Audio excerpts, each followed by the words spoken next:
Le choix. Nous sommes à la deuxième phase de notre texte, notre thème sur le choix.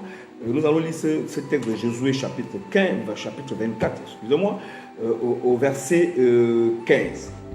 Il dit ceci: et si vous ne trouvez pas bon de servir l'Éternel, choisissez aujourd'hui qui vous voulez servir. Écoutez bien, choisissez aujourd'hui qui vous voulez servir, ou les dieux que servaient vos pères au-delà du Jourdain, ou les dieux des Amoréens dans le pays desquels vous habitez.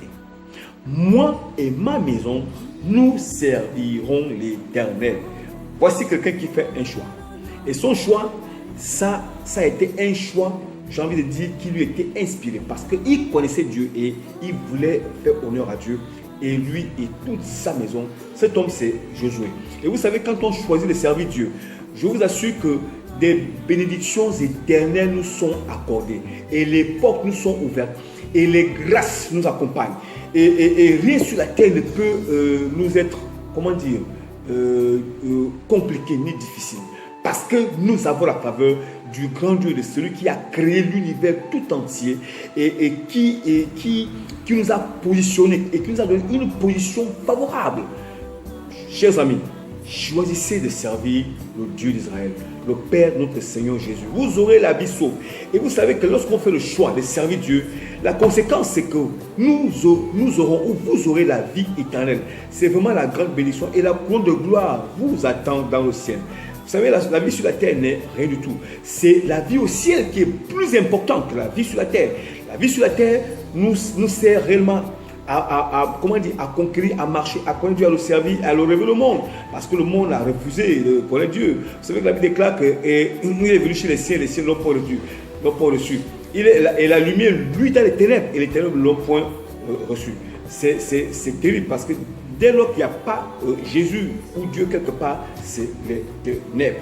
Donc le choix est très important. Faites le choix et un bon choix qui vise à vous amener dans la gloire et à la vie éternelle. Alors vous savez que les deux grands choix qu'on puisse faire, c'est le choix de servir Dieu. Et quand on sert Dieu, il y a des choix spécifiques qui nous sont, en fait, je vais dire, qui font partie du métier de chacun de nous. C'est-à-dire, moi, j'ai choisi d'être médecin, d'autres choisi d'être chimiste, d'autres choisi d'être pilote, d'autres choisi... C'est-à-dire, c'est tous les choix. Et ces choix visent à la construction de la société. Vous voyez, non? Il y a d'autres qui n'ont pas un bon choix. Est-ce que c'est par erreur ou c'est par situation ou circonstance? Parce que d'autres choisissent d'être des vrais tueurs, des tueurs à gages. Il y a d'autres qui choisissent d'être sorciers. C'est qui sort de son corps, il découvre plus, c'est la découverte de son corps. D'autres choisissent d'être la mendicité. Parfois, il y a des gens qui sont comme ça, qui préfèrent être mendiants. Il y a d'autres qui préfèrent être des assassins. D'autres, c'est des, je vais dire ça comment, des hommes qui aiment le péché.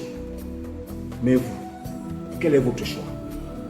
Faites un bon choix. Vous savez, Dieu a fait des dons aux hommes. Là, c'est Éphésiens chapitre 4, verset 11 à 12. Dieu a fait des dons aux hommes. Il a porté nos infirmités, il a fait des dons aux hommes. Il a donné aux uns apôtres, enseignants, prophètes, pasteurs et docteurs.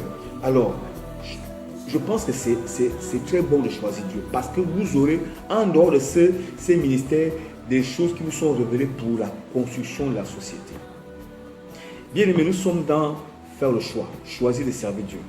Est-ce que c'est ton choix? Quel est ton choix? Demain, nous allons continuer au nom de Jésus.